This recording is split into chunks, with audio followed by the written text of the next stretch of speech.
Hi there. I wanted to make some comments about the papers that I've just finished grading. I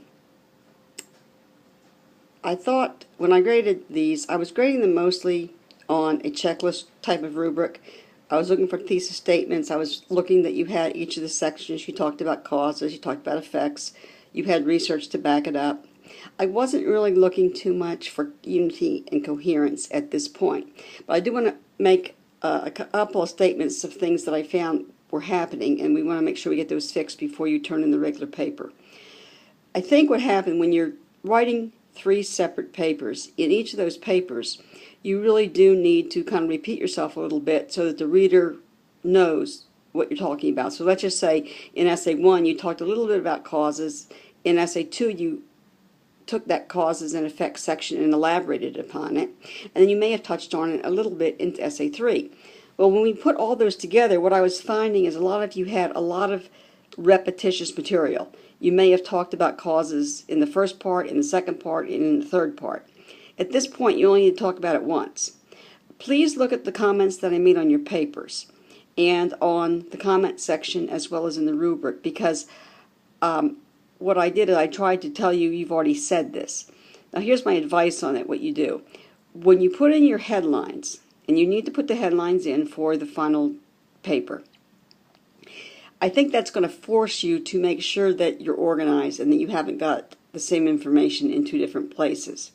So as a rule of thumb, you're going to have an introduction, and remember your introduction is trying to catch the reader's attention.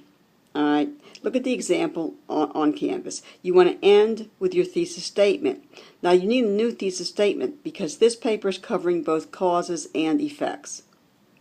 So your thesis statement needs to say something like, blank is a serious problem, but there are solutions that can be tried. Something like that. Then part 1 is going to be about the problem.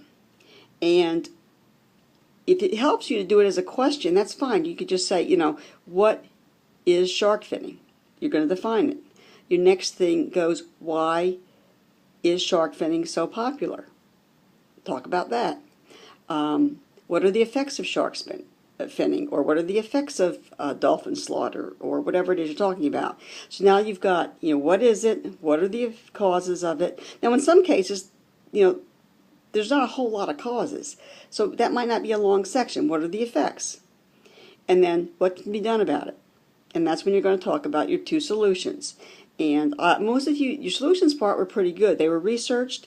And there is no solution. We know that. There's nothing's going to solve these problems completely, but you came up with some possible alternatives of things that we could try. That was good. And then you're going to have a conclusion. So again, I urge you to go back, take a look at the comments that I made, take a look at the rubric, and then I think I fixed all the links that weren't working.